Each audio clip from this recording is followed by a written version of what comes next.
Après un mois d'examen, la première session de l'année 2013 de la Cour d'assises de Bamako a pris fin. Elle a tranché 107 affaires sur les 110 inscrites au rôle. À Tombouctou, c'est le bataillon Badea du Burkina Faso qui assure désormais la relève de la force Serval.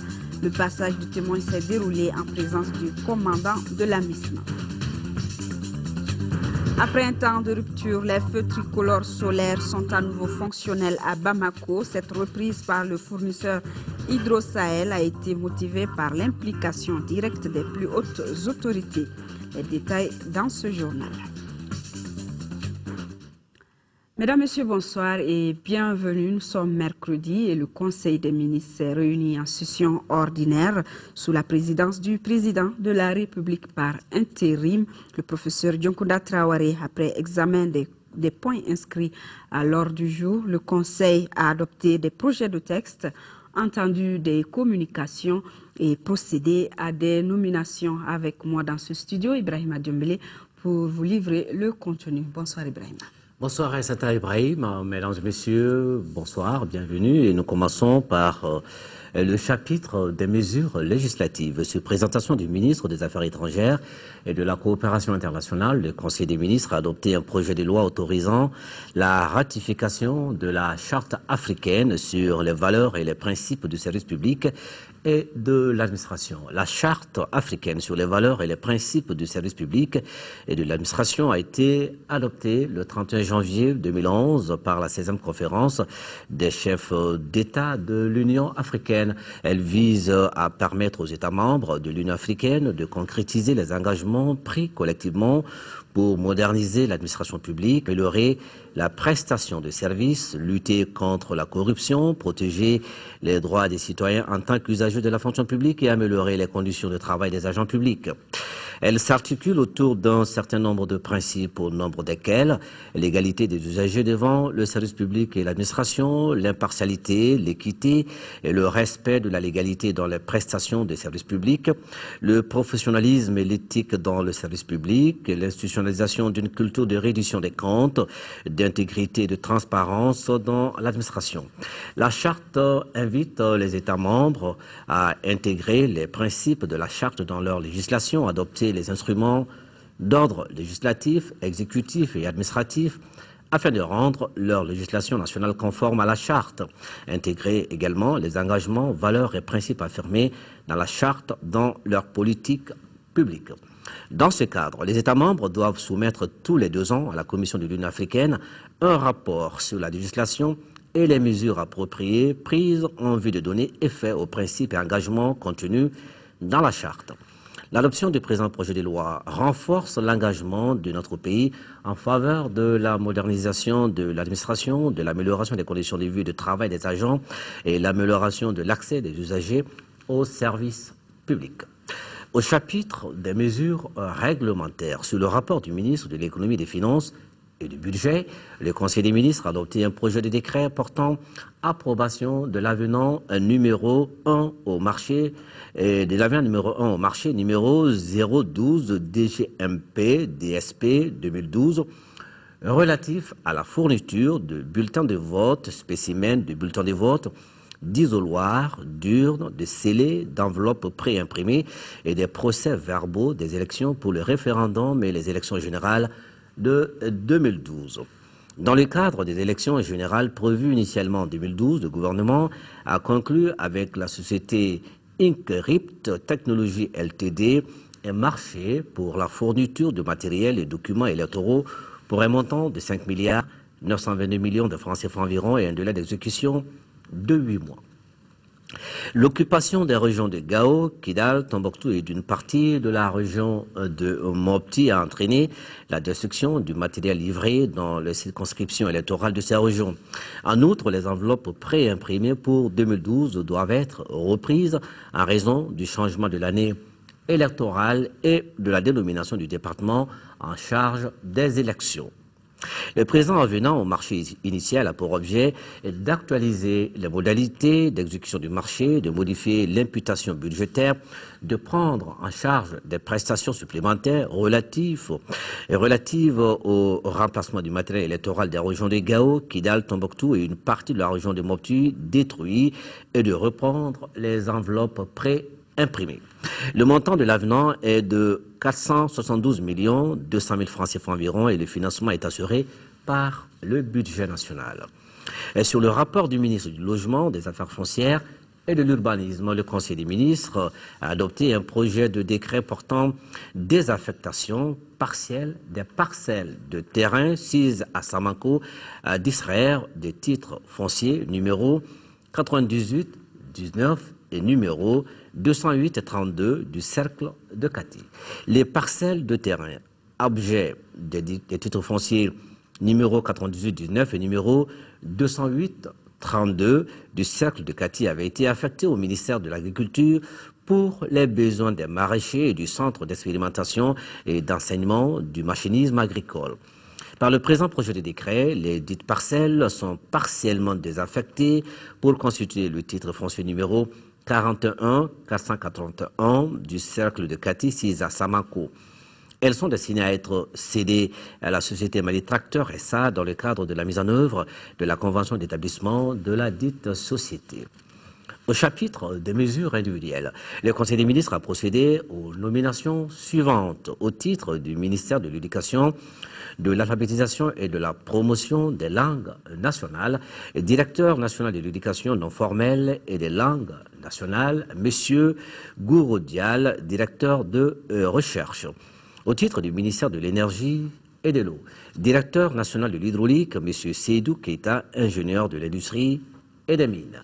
Au titre du ministère de l'Action humanitaire, de la solidarité et des personnes âgées, directrice générale de la Caisse malienne de sécurité sociale, Mme Oumou Maridiko, inspecteur des services économiques. Au titre du ministère de la Communication, directeur général de l'Office de radiodiffusion télévision du Mali, au RTM, M. Bali Idrissa Sissoko, journaliste, réalisateur. Au chapitre des communications, au titre du ministère de l'Agriculture, le Conseil des ministres a examiné une communication relative au plan de campagne agricole 2013-2014. Le plan de campagne agricole était un ensemble d'activités, de ressources et de stratégies cohérentes destinées à atteindre des objectifs de sécurité, de souveraineté alimentaire et de réduction de la pauvreté. Les activités sont réalisées entre le 1er mai de l'année en cours et le 31 mars de l'année suivante. Le plan de campagne agricole 2013-2014, qui part du bilan de la campagne agricole 2012-2013, a été élaboré avec les services techniques, la profession agricole et le secteur privé dans un contexte socio-économique marqué par la crise que le pays a connue à partir de mars 2012. Il est bâti autour du programme d'intensification agricole de 7 cultures ciblées et qui contribuent à l'atteinte de la sécurité alimentaire, à savoir le riz, le maïs, le blé, le sorgho, le mil, le niébé et le coton. Les prévisions de production sont estimées pour la production céréalière à 7 590 690 tonnes et pour la production de coton graines à 522 000 tonnes. Ces programmes d'intensification agricole seront renforcés par des actions de protection des végétaux, de lutte contre les déprédateurs, de production de semences certifiées, de recherche agricole, d'aménagement hydro-agricole et d'appui conseil aux producteurs. Le plan des campagnes agricoles 2013-2014 prend en compte dans les prévisions les aléas climatiques et l'évolution de l'environnement national et international. Son coût est estimé à 111 947 250 488 francs CFA à répartir entre l'État, ses partenaires et les producteurs. 2. Une communication relative à la mise en place d'un mécanisme de développement de l'irrigation au Mali. Le Mali dispose d'un immense potentiel de terres irrigables dont la mise en œuvre est restée insuffisante faute de financement. La stratégie nationale de développement de l'irrigation adoptée par le gouvernement en 1999 prévoit l'accélération du rythme des aménagements hydro-agricoles grâce à la constitution d'un partenariat entre l'État, les bénéficiaires et le secteur privé. Ce partenariat s'est traduit par une participation plus marquée des bénéficiaires du secteur privé au financement des aménagements et à l'entretien des infrastructures hydro-agricoles. Si la participation du secteur privé au coût d'investissement des aménagements est un moyen d'appropriation des aménagements par les bénéficiaires et un accélérateur du rythme des dits aménagements, elle rencontre des difficultés de financement et de mise en œuvre. C'est dans ce contexte que le gouvernement envisage de mettre en place un mécanisme adéquat de développement de l'irrigation. Ce mécanisme est basé sur la récupération d'une partie des coûts d'investissement des aménagements hydro-agricoles et la sécurité foncière avec l'appui des partenaires techniques et financiers impliqués dans les aménagements. Une structure placée sur l'autorité du ministère de l'Agriculture sera créée pour sa mise en œuvre. Voilà, c'est Ibrahim, ce qu'il fallait retenir du Conseil des ministres de ce mercredi. Merci Ibrahima. Nous poursuivons avec ce message de solidarité du professeur Dioncounda Traoré, président de la République par intérim au président de la République française, François Hollande, suite à l'attentat de Tripoli. Message ainsi libellé. Monsieur le Président, j'ai appris avec consternation l'attentat à la voiture piégée perpétré mardi 23 avril 2013 contre l'ambassade de France à Tripoli, blessant 2 gendarmes et détruisant les locaux de la chancellerie. Je condamne avec la plus grande fermeté cet attentat lâche dont les auteurs doivent subir la rigueur de la justice. Je souhaite prompt rétablissement aux blessés et exprime ma solidarité à vous-même, au gouvernement et au peuple français éprouvé. Je vous réitère ma détermination sans faille à lutter contre le terrorisme sous toutes ses formes en vous renouvelant mes sentiments de profonde compassion et de sympathie. Je vous prie d'agréer, Monsieur le Président, l'assurance de ma très haute et fraternelle considération. 56 emprisonnements fermes, réclusion à perpétuité, 42 acquittements des amendes et remboursements. C'est le verdict rendu par la Cour d'assises de Bamako après un mois d'examen. La première session de l'année en cours qui vient de s'achever a tranché 107 affaires sur les 110 inscrites au rôle. Les 3 autres ont été renvoyées à la session prochaine. Sira Bachili nous donne les détails. La ville de Bamako avec son lot de banditisme qui va grandissant. La preuve, la cour d'assises vient de juger 107 affaires sur 110 qui lui avaient été soumises. Les 3 autres ont été renvoyés à la session prochaine. Les faits viol, pédophilie, meurtre, assassinat, la liste longue. Les condamnations vont de l'emprisonnement ferme aux aussi des amendes ont été prononcées et des remboursements ordonnés. Les crimes d'agression sont des atteintes extrêmement graves à la dignité de la personne humaine. Et pour cela, comme toutefois qu'ils soient établis, ils doivent fonctionner avec la dernière rigueur. Bon, c'est heureusement bien souvent pas le cas. C'est bien souvent le cas parce que les gens ils ont une autre conception. Il y en a même qui résignent à venir, les victimes résignent à venir se présenter parce que c'est moralement inacceptable. Moralement inacceptable pour certaines victimes et pour les parents qui se cachent après une douleur. Donc, chaîne d'investigation qu'il faudrait, certes, la justice a un rôle. La plus grande population, celui d'aider la justice dans son travail. La non-compassion des témoins essentiels lors de cette session a été évoquée par le premier président de la Cour d'appel de Bamako. Une difficulté qui n'a pas empêché les jurés de rendre des arrêts avec l'aide des assesseurs et bien sûr des avocats dans leur rôle de défense. Les dossiers souvent sont mal ficelés. Vous savez que l'avocat, c'est un homme de procédure, un technicien de droit qui travaille sur les failles du dossier. Vous avez un juge d'instruction qui, lorsqu'il passe à côté d'un texte ou parce qu'il n'a pas visé un texte ou parce que certains documents font défaut, l'avocat saute là-dessus et il enfonce le coup. C'est ça la profession d'avocat. C'est-à-dire qu'on n'est pas forcément une bonne décision si le dossier est bien ficelé. La justice doit pleinement jouer sa partition en faisant une bonne application de la loi contre la criminalité. Dans cette optique, la justice malienne guette également les criminels qui ont sémé la terreur au nord du Mali. ceux qui ont amené la guerre et la désolation dans ce pays, qui sont autant auteurs d'exactions que les mouvements djihadistes, n'ont aucun droit à s'asseoir à la table de négociation en même temps que le film. Pour négocier quoi? Puisqu'il faut que l'institution judiciaire, ici même, exige le reste de l'impunité.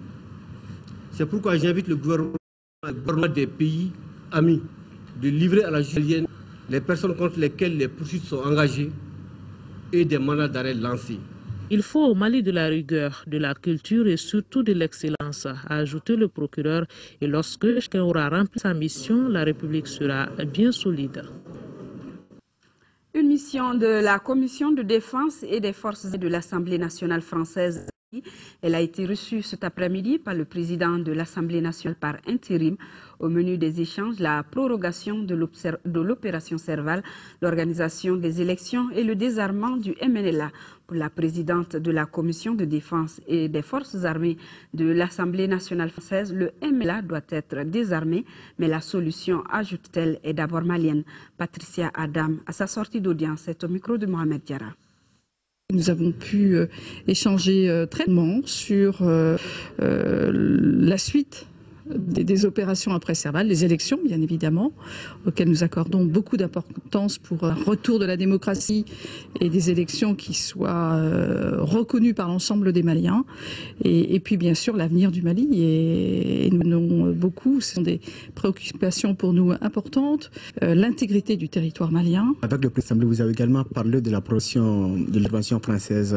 Ce sera une deuxième étape auquel la France bien sûr participera. Nous avons acquis une expérience sur le terrain, nous connaissons bien ce pays et notre collaboration, en tout cas, a été couronnée de succès. Je crois que nous en sommes tous ravis, réjouis d'avoir pu éviter le désastre qui aurait pu être le vôtre. Aujourd'hui, tous les yeux sont tournés vers Kidal. On parle du désarmement du MNLA. Personnellement, qu'est-ce que vous pensez de cela? Nous avons compris que c'est une question particulièrement sensible ici au Mali. Il est en Europe, en France, loin, on a un peu de mal à comprendre quels sont les deux. Je pense que on décide pas l'Europe, la France intégrée que j'ai des gens des gens originaires. C'est il faut qu'ils rentrent dans un des démocratique à l'intérieur, respecter ce qu'est Mali, toi, la laïcité également. Alors nous aussi en France. Je pense que c'est aux Maliens d'en décider. Et la Commission de défense nationale, de la sécurité, de la protection civile de la nation publique. Cette a voulu expliquer les élus pour cette question. Quelles conditions nous travaillons pour prendre en compte les différentes que nous sommes mis monter là-bas et à leur souhait. En ce début de la 4e semaine de formation, les visites d'évaluation de ça ont été les experts européens et le commandement du groupement interarmé et d'autres faire le contrôle de pays. La motivation, elle est là. Et nous avons compris qu'il y a quand même la vision. Et ce qui ne se faisait pas avant, je pense qu'on est en train vraiment de vouloir amener ça à nos forces armées de sécurité, c'est-à-dire former les bataillons qui vont rester durant toute leur vie ensemble. Et c'est dans ce groupe qu'il y a une efficacité. Cette formation va permettre aux bataillons, qui englobe à peu près 700 personnes, 700 soldats, qui vont rester éternellement ensemble.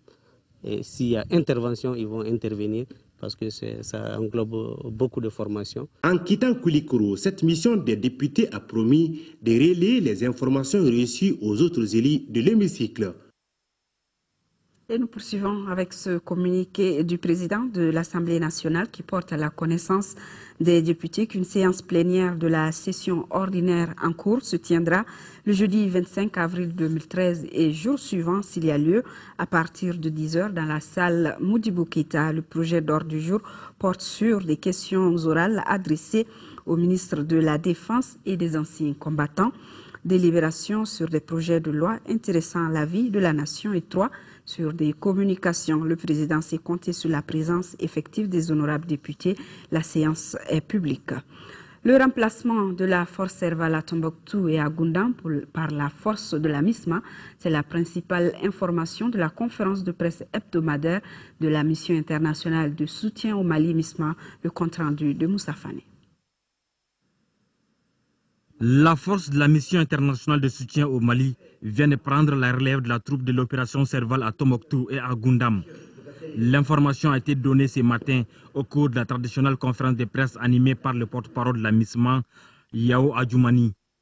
Hier, mardi 23 avril 2013, s'est déroulée à Tombouctou la cérémonie de passation de consignes entre les éléments de la force Serval et ceux de la MISMA en présence des commandants des forces alliées, je veux dire Serval, MISMA et FAMA.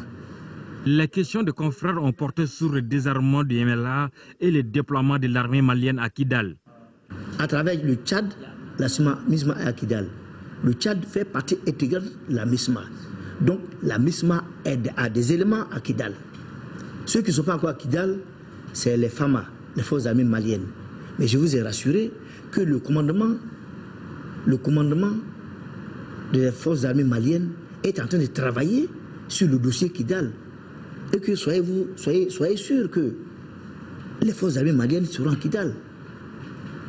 Il a également informé les hommes des médias de l'installation de l'état-major avancé de la MISMA à Gao le 22 avril dernier.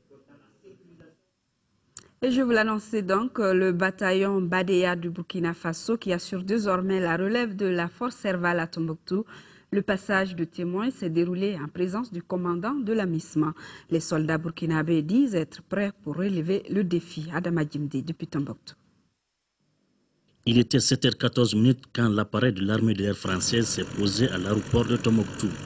À bord, 4 officiers supérieurs, le général de la force française, le commandant de la MISMA au Mali, le chef d'état-major général des forces armées du Mali et son homologue du Burkina Faso.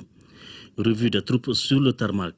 Deuxième acte, entretien hors caméra entre militaires.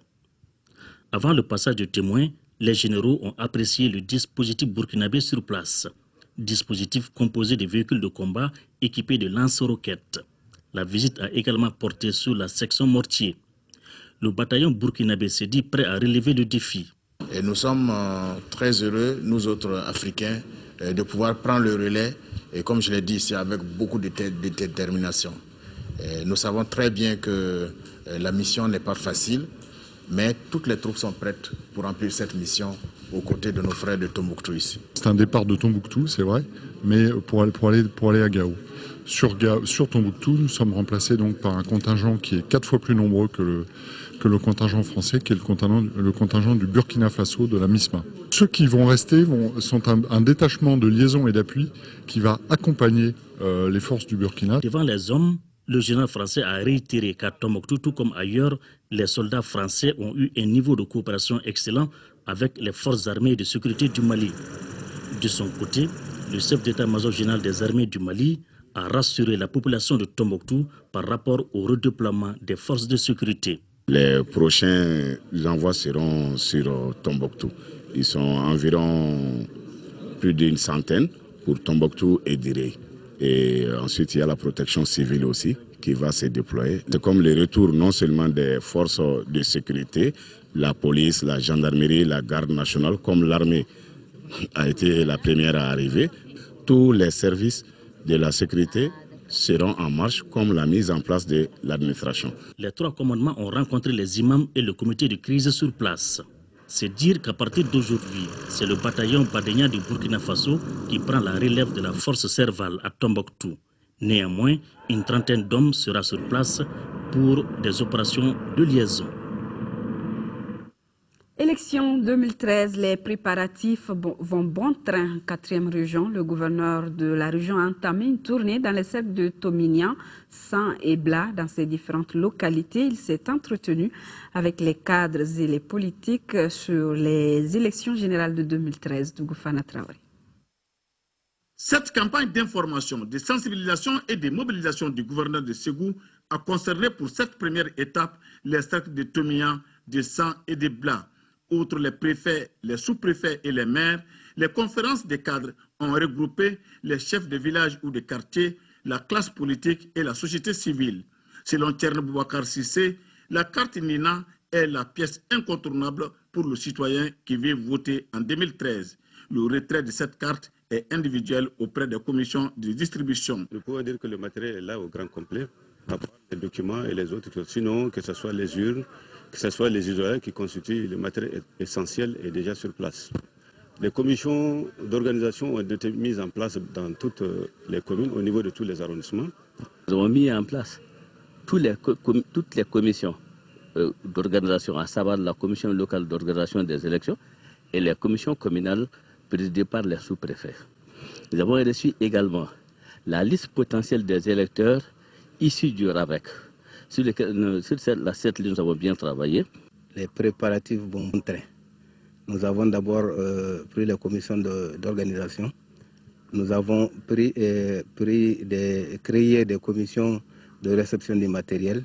Nous avons créé des cadres de concertation avec les partis politiques. Le matériel électoral est en bon état, bien conservé. Les questions des populations ont porté sur les membres des commissions électorales, le transfert d'un électeur d'un lieu à un autre, après le RAVEC, le vote de la nouvelle loi électorale par l'Assemblée nationale pour se conformer à la situation actuelle, ou encore la correction de la liste électorale par la DGE.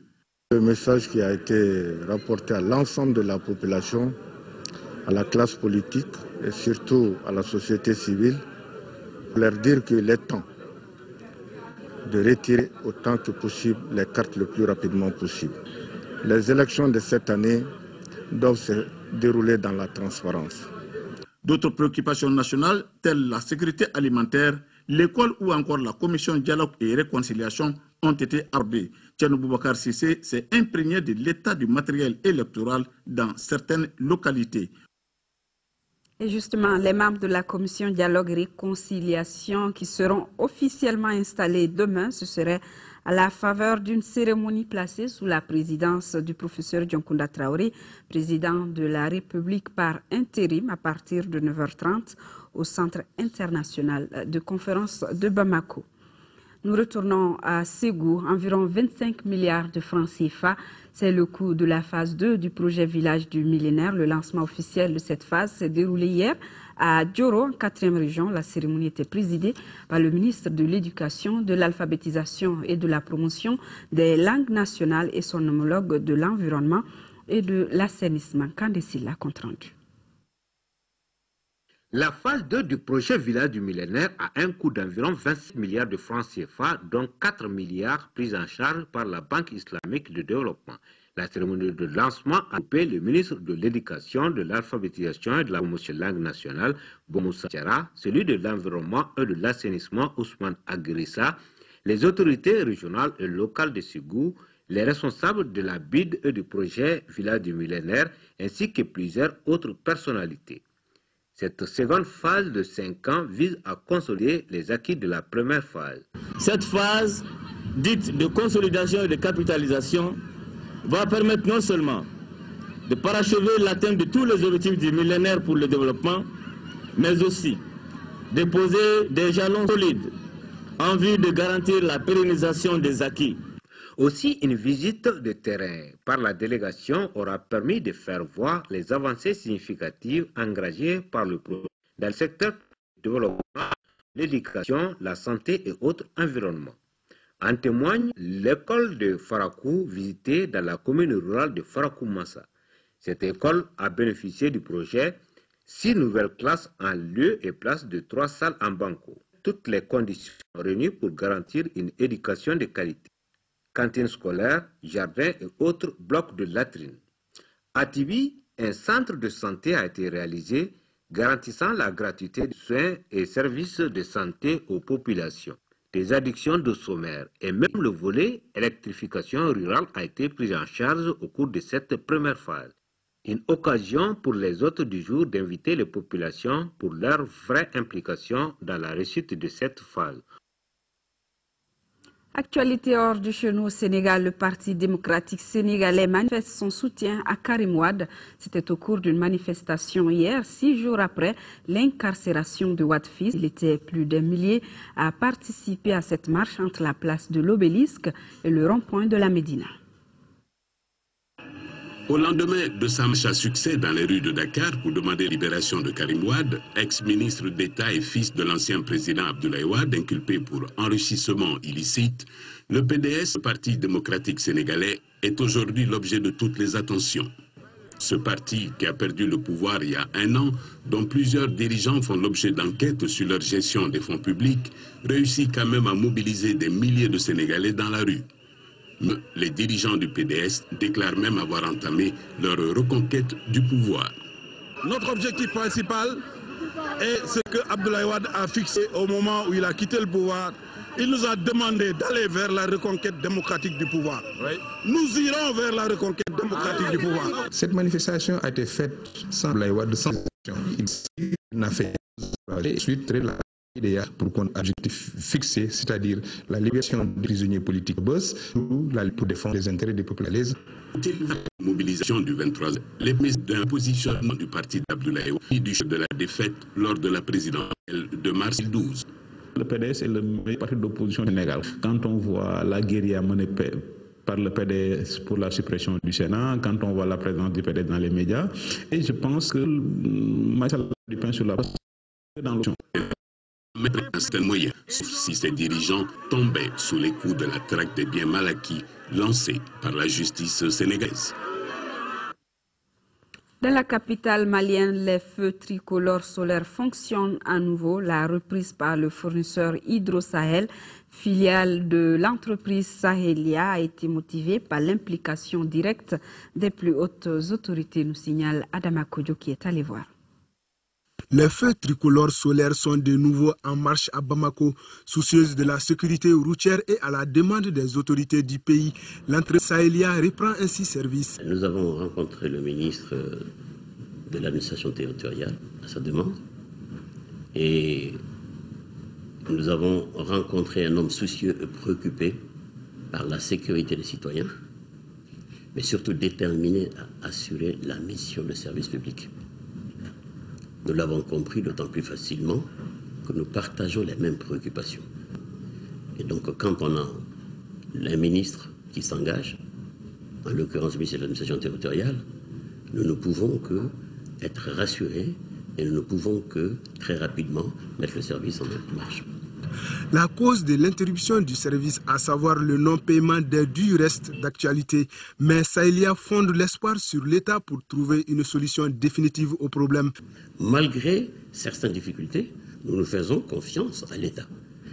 Très souvent, c'est l'interface entre l'État et nous qui fait défaut. Sinon, l'État n'est pas défaillant. Nous faisons confiance à notre pays.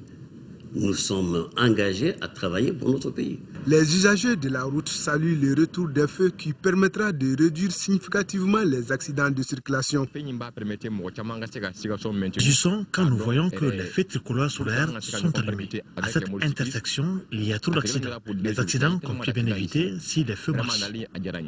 Avec les panels solaires, là, ça passe. Parce qu'actuellement, maintenant, partout, là, il n'y a pas de courant. Avec ça, là, si ça passe, ça rajeunit nous tous. La reprise contribue ainsi de nouveau à la régulation de la circulation et facilite du coup le travail des agents de sécurité. Et le gouverneur du district de Bamako invite les maires et les forces de sécurité à veiller au respect strict de l'état d'urgence prorogé par l'Assemblée nationale jusqu'au 6 juin 2013. Car malgré l'engagement des autorités politico-administratives, le comité de crise constate avec amertume que la population du district de Bamako reste indifférente face à son non-respect. À ce propos, écoutons le gouverneur du district de Bamako, Georges Togo. Il est au micro de Fademba Keita. L'état d'urgence restera donc en application jusqu'au 6 juin. L'état d'urgence implique beaucoup de restrictions à l'endroit des libertés des citoyens.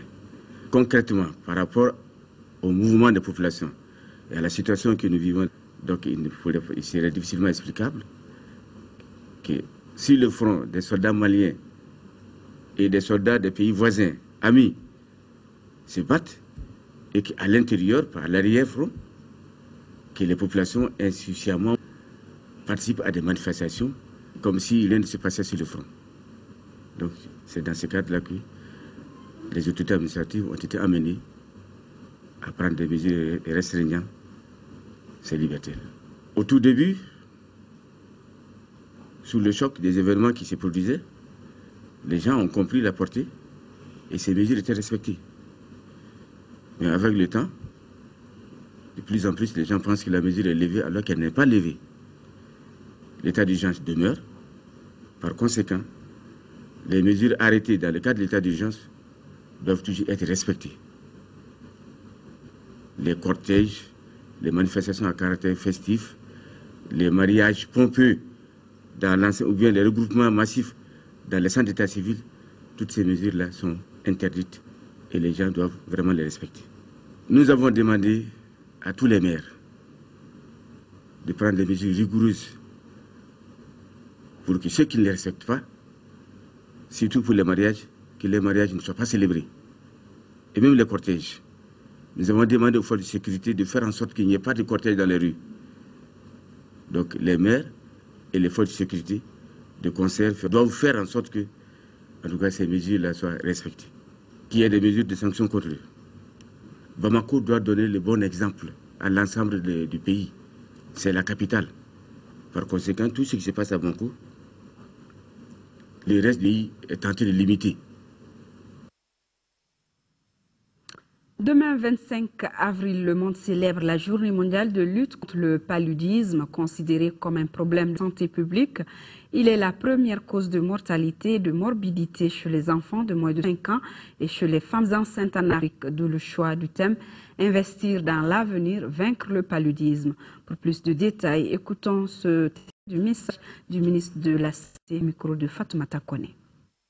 Selon l'annuaire statistique 2011, il a été enregistré 1 961 000 cas cliniques dans les formations sanitaires publiques suite au paludisme, soit 41,11% du total des motifs de consultation.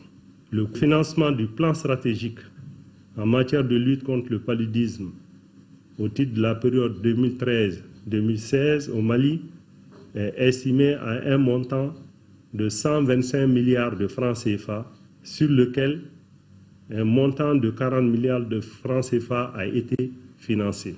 L'insuffisance de ressources de financement pour les 4 prochaines années se chiffre à un montant de 85 milliards de francs CFA, d'où l'importance de pouvoir mobiliser des ressources pour financer la lutte contre le paludisme et pouvoir atteindre les objectifs du millénaire pour le développement. En vue de l'atteinte des OMD, notre pays, appuyé par les partenaires, organise depuis 2010 une campagne de distribution gratuite de moustiquaires imprégnés d'insecticides à longue durée sur toute l'étendue du territoire national. À ce jour, seules les régions de Sikasso et de Séou sont entièrement couvertes en moustiquaires. La région de Mopti est couverte à plus de 50%, tandis que celles de Kaye et Koulikoro ont un faible niveau de couverture. Sur le même sujet, cette année, le mondial 2012 de l'OMS note 660 000 cas de décès dus au paludisme, dont 90% en Afrique. Révèle aussi qu'entre 2000 et 2011, il y a eu une réduction du taux de mortalité liée à la maladie, dont une diminution de 33%. Écoutons plutôt le représentant de l'OMS au Mali, Dr Ibrahima Soussefal. Il est au micro de Ramata Konati. Ce thème reflète la nécessité d'une action accélérée et ferme pour vaincre le paludisme pendant que nous avançons vers la date butoir des objectifs du millénaire pour le développement. Ces 10 dernières années, les pays de la région africaine ont fait des progrès louables dans la prévention et la lutte contre le paludisme. Le rapport mondial sur le paludisme 2012 indique une diminution de 33% des décès dus au paludisme en Afrique. Au cours de la même période, quelques 1 100 000 dus au paludisme ont été évités. Nous ne devons pas oublier que 90% des 660 000 décès enregistrés l'année dernière ont eu lieu en Afrique, que le paludisme tue encore un enfant africain chaque minute et que les ressources disponibles sont encore insuffisantes. Afin d'atténuer la menace qui pèse sur les succès futurs, il est crucial de veiller au suivi régulier de la résistance aux insecticides et aux médicaments contre le paludisme, ainsi qu'à la poursuite de la recherche pour mettre au point de nouveaux outils de prévention et de traitement efficaces et financièrement accessibles. L'enseignement de l'histoire et de la géographie comme moyen de renforcement de l'unité nationale dans une société en crise cas du Mali. C'est le thème d'une conférence débat organisée par le réseau des historiens et géographes. C'était au lycée Askia Mohamed, un reportage suivi par Agalia Gagissa.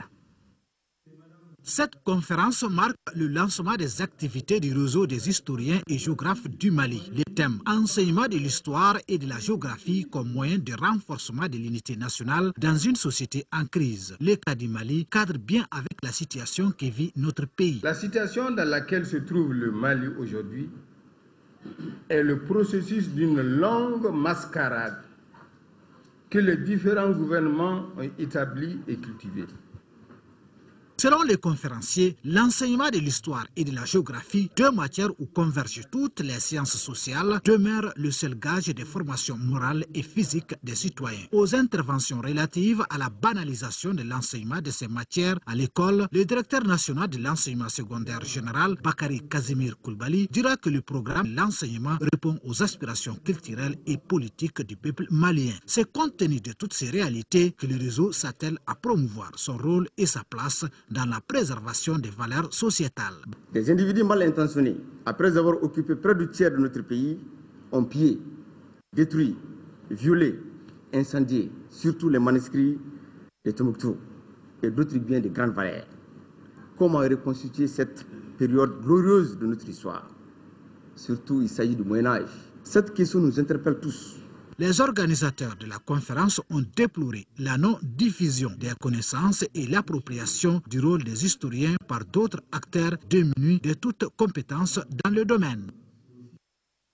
Fin du 4e Salon international de l'étudiant. 2 jours durant, élèves et étudiants ont eu droit à des conférences, débats et des expositions sur les universités maliennes et étrangères afin de mieux s'orienter dans le choix de leur future filière de formation. Le compte-rendu de Nando Dambélé. Ayant regroupé des universités maliennes, publiques, privées et étrangères, cette 4e édition du Salon international de l'étudiant a été une plateforme d'orientation pour les lycéens après le baccalauréat. D'après les organisateurs, elle a comblé les attentes. Nous avons pu atteindre notre objectif, c'est-à-dire regrouper l'ensemble des acteurs de l'enseignement supérieur pour informer et orienter les élèves étudiants sur les filières de formation et débouchés au Mali. Cette année, nous avons l'implication totale du ministère de l'Enseignement supérieur et de la Recherche scientifique qui nous a accompagnés depuis le début jusqu'à la fin.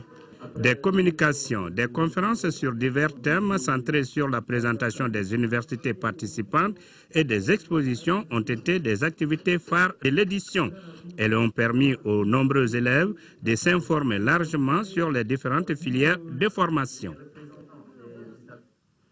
À l'occasion de la Journée mondiale du livre célébrée hier 23 avril, la maison d'édition La Sahélienne a présenté au public 3 ouvrages. Ces ouvrages parlent de la gouvernance et de la fiscalité dans notre pays. Cheikh Oumar Sangaré. Le premier ouvrage présenté, Gouvernance participative et pratique démocratique au Mali, est un appel au dialogue multi-acteurs dans la gestion des collectivités. Il est co-écrit par Modibo Keïta, docteur en sciences sociales, et Ambroise Dako, chercheur à l'Institut du local. L'idée, c'est de capitaliser, systématiser un certain nombre d'expériences en vue de mettre ça à la disposition des acteurs locaux, de ceux-là qui travaillent quotidiennement sur les questions de gouvernance. Donc, il présente à la fois des outils, des méthodes, des mécanismes de faire. Le second ouvrage s'intitule « Cercle vicieux ». Dans un style d'humour, il jette un regard critique sur la gestion de la fiscalité dans notre pays. L'auteur appelle le contribuable à s'acquitter de son devoir. Son attachement à ce thème se comprend aisément quand on sait qu'il est fonctionnaire des douanes maliennes. J'ai voulu vraiment fustiger un tout petit peu le manque de résilience des Maliens et puis aussi leur faible sens du civisme, notamment le civisme fiscal. Voilà. Donc c'est surtout ça et j'ai pu constater que une fiscalité équitable, une fiscalité efficace, une fiscalité strictement appliquée est la charpente obligatoire de tout État moderne. Et si on relisait le Coran? C'est le titre du 3e livre, signé Anan Keita, interprète traductrice français-arabe. Dans cette parution, la jeune dame pousse la réflexion sur la modernisation de la pensée de l'islam, qui est une religion vivante selon elle. La présentation de ces 3 ouvrages édités par la Sahélienne s'inscrit dans le cadre de la célébration de la Journée mondiale du livre.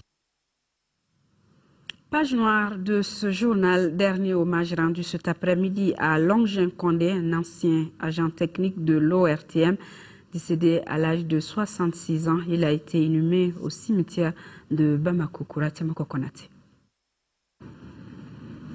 Admis à la retraite en janvier 2007 après une riche carrière à l'ORTM, Longin Condé s'en est allé le lundi dernier à l'âge de 66 ans à la suite d'une maladie de courte durée. Natif de Saint-Alexis à Sigri, il fit ses études primaires en Guinée-Conakry, puis il renforça ses capacités au Centre Père Michel où il décrocha un certificat d'aptitude professionnelle en 1967. La même année, M. Condé fut embauché à l'ORTM comme agent technique au centre émetteur de Kati. En lui rendant un dernier hommage ce mercredi, ses parents, amis et collaborateurs retiennent de lui plusieurs qualités. Tous ceux que nous avons rencontrés vous diront que Longin était quelqu'un de jovial, de disponible et surtout qui acceptait d'être en groupe et de partager les idées. Comme tout le monde le connaît, c'est quelqu'un qui est jovial et quelqu'un qui attaque tout le monde. Il se mettait en colère, mais il pardonnait automatiquement. Et il demandait même pardon quand il était en faute. Nous nous sommes rencontrés à l'école. On a été des amis jusqu'à ce jour. Et je regrette sincèrement de le perdre aujourd'hui. Nous avions constitué un groupe où nous sommes restés comme une famille. Et c'est avec une grande tristesse que j'ai appris son décès. Arraché à l'affection de tous, Longin Condé repose désormais au cimetière de Bamako-Koura, laissant derrière lui une veuve et 5 enfants éplorés.